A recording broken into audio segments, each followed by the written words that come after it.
har'aas gahee afaan Oromoo lagatee eega dhufanii kufuu keenya arganii moo durumaan quba qabu laata namatu waatti memoo eega dhufanii argammoo dhagahammoo gaafiidha.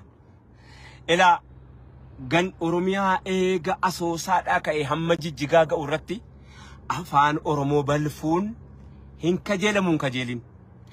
Nuti kun siyaasaa miti beekaa of ta'uudha malee. Kun siyaasaa miti hawaasa ofiitiif yaaduudha malee. Kun siyaasaa miti rakkoon dinagdee caba keenya waan ta'eef. Abba koo Itiyoo Telekoomii isa dura uummata keenya sunuu qaxaraa. Itiyoo Telekoomiin beeksisa saataan hayyuu yoo barbaachisaa ta'e. Itiyoo Telekoomiin hawaasa ijoollee keenya hamma ta'e achi keessaa qabna boo.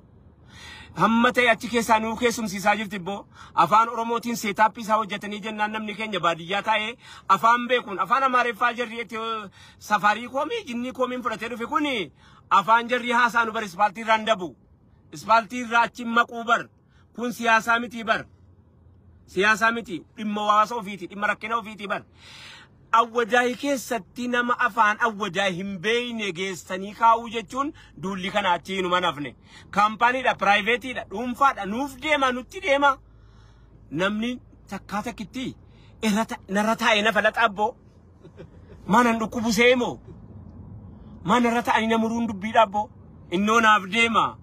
Natti deemuun kun maal fakkaata hawaasni Oromoo ofa gaafatu sagan. Nuti waan ofii namni achi keessatti barbaaddata.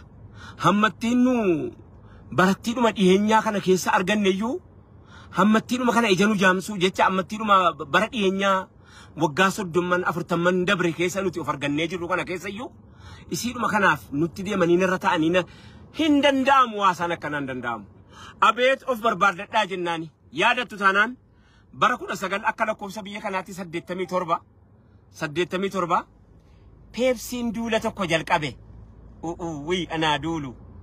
Peepsiin duula tokko jalqabee 87 yaadattu 86-87 ijoolleen fichee na yaadattu ijoolleen naannoo jalduu quba qabdu keessaa'uu shawaan gara dhihaa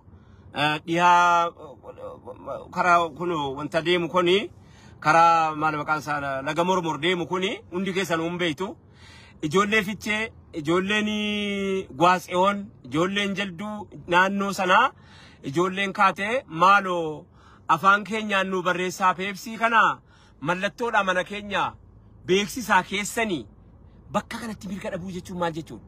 Beeksisni kun keessan eega keessan ta'e